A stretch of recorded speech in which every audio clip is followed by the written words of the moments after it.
saya ada jeruknya, kan gitu. Ada apelnya, apa ini namanya? Anggur. Akuanya rodok gede sih, hanya ndak gede ndak cilik iki. Mulai pulang nanti ya siji berkati rodok siji. Kalau sama ya berarti ndak tahu pangkat berarti. Lah sama berarti panitia ndak tahu ndak tahu pangkat. Apakah kita sama pangkat kita sama Nabi? Enggak. Wa annahu khairu khalqillah kullihimi. Nabi Muhammad SAW manusia, cuma Nabi Muhammad tidak seperti manusia yang lain sallallahu alaihi wasallam. Idune Kanjeng Nabi perebutan, Pak. Idune kula kali panjenengan dibuah. Rambutnya Rasulullah SAW rebutan, hadirin. Ketika Nabi Muhammad cukur, semua sahabat ngambil rambutnya Rasulullah. Rambut kula kali panjenengan disapu, dibuah. Wa annahu khairu khalqillah kullihimi. Nabi Muhammad SAW adalah manusia yang paling mulia. Kalau begitu, kalau Nabi Muhammad yang paling mulia, berarti Kanjeng Nabi adalah uswatun hasanah. Kanjeng Nabi adalah suri tauladan yang baik. Tak kasih contoh. Siapa ujian yang paling susah? Ujiannya Rasulullah. Semua ini tidak ada yang melebihi ujiannya Rasulullah. Sebelum lahir, abahnya meninggal, bapaknya meninggal. Abah saya meninggal, saya sudah dewasa. Sebelum lahir, bapaknya Kanjeng Nabi meninggal. Setelah lahir, Kanjeng Nabi masih kecil, umur 6 tahun. Ada yang mengatakan Kanjeng Nabi umur 5 tahun, ibunya meninggal dunia. Ujiannya Kanjeng Nabi sangat berat. Ketika Kanjeng Nabi masih umur belasan, Rasulullah SAW hijrah. Rasulullah berdagang dengan pamannya. Jadi di kaum Nasrani, di kaum Yahudi itu sudah ada di dalam kitab-kitab mereka menerangkan tentang akan datang Nabi di akhir zaman. Mauliduhu bi Makkah wa hijratuhu bil Madinah wa sultanuhu bis Syam. Mauliduhu bi Makkah, lahirnya di Mekah. Hijrahnya Rasulullah ke Madinah dan kekuasaannya Rasulullah ada di negara Syam. Ketika Nabi Muhammad SAW masih kecil, diajak pamannya Abu Thalib.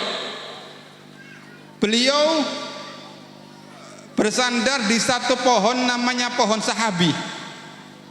Kalau panjenengan lihat di YouTube, sampai sekarang pohon 1400 tahun yang lalu pohonnya sangat bagus. 1400 tahun pohon ini tidak rusak, Pak.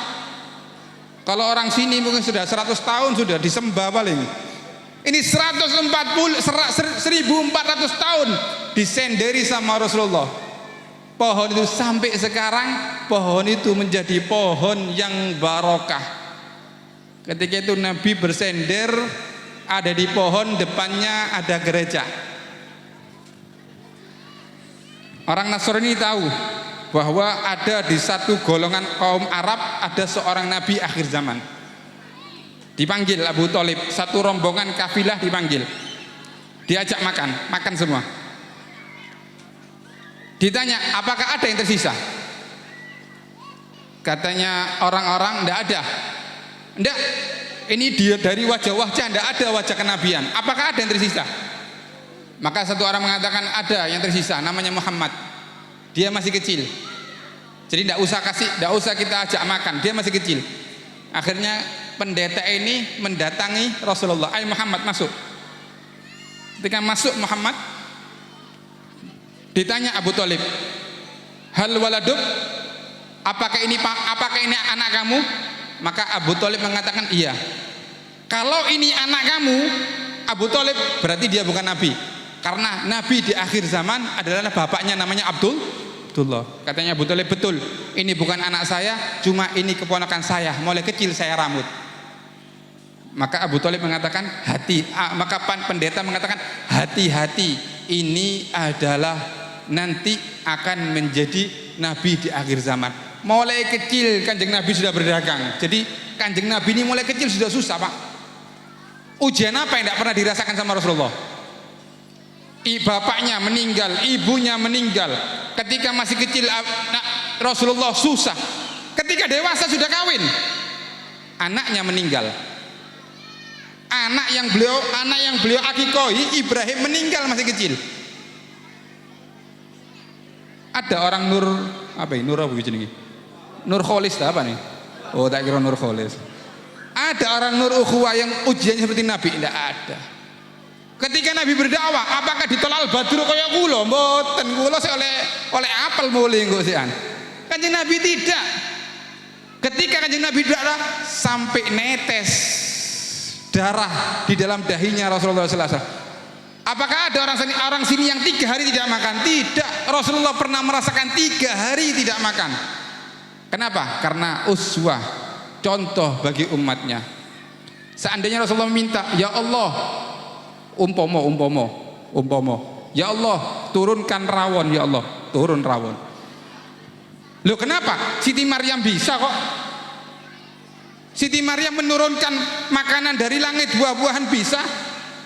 Dia bukan Nabi. Seandainya Rasul mengatakan, ya Allah, turunkan rawon, ya Allah, tambah ampalnya, ya Allah, karo ST, ya Allah, bisa apa enggak? Bisa. Kenapa Rasulullah sampai 3 hari kok menahan lapar? Kenapa? Karena Rasulullah memikirkan, kalau seandainya Rasulullah terus menerus tidak ada sejarah Rasulullah lapar, maka seandainya ada umatnya kelaparan, maka tidak ada yang bisa dicontoh. Seandainya kita 1 hari tidak makan, kita ada contoh. Rasulullah 3 dino, Rasulullah aja 3 hari. Seandainya ada dai, ada kiai yang dicaci maki, ada habib yang dicaci maki, maka ada contohnya. Rasulullah dibendok, Rasulullah jadi dilempar sampai keluar darah. Sallallahu alaihi wasallam. Yakin cinta bu? Yakin cinta bu? Wan kabeh Pak, mikiri utang iki. Mudah-mudahan kula kali panjenengan masuk surganya Allah Subhanahu wa taala. Amin Allahumma amin. Masuk surganya Allah Subhanahu wa taala. Amin Allahumma amin. Lihat sahabat terakhir, ada satu cerita. Ini saking cintanya perempuan ini kepada Rasulullah SAW. Ada satu laki-laki sahabatnya Nabi, maaf, orang soleh, cuma dia jelek. Ada satu sahabat, dia jelek, wisek, tidak punya uang. Ini susah kati rabi. Makanya lah elek ya lah isok duwe-duwe kan gitu ya. Ini sudah jelek, tidak punya uang. Ini sahabatnya Nabi. Dia melamar ke sana, ditolak. Dia melamar ke sana, ditolak. Dia melamar ke sana, ditolak. Dia melamar ke sana, ditolak. Akhirnya Rasulullah mengatakan, lamar anaknya fulan. Aduh, ya Rasulullah, itu keluarga terhormat ya Rasulullah. Lamar anaknya fulan. Lamar anaknya orang itu. Ya Rasulullah, itu keluarga terhormat. Lamar, saya tahu bahwa putrinya adalah putri yang solehah. Lamar dia. Akhirnya sahabat ini berani mendatangi rumahnya perempuan itu, ketemu dengan bapaknya. Bapak, saya kesini diperintahkan Rasulullah untuk melamar putrinya panjenengan. Langsung metu asam urate bapak. Kumat asam urate darah tinggi nih.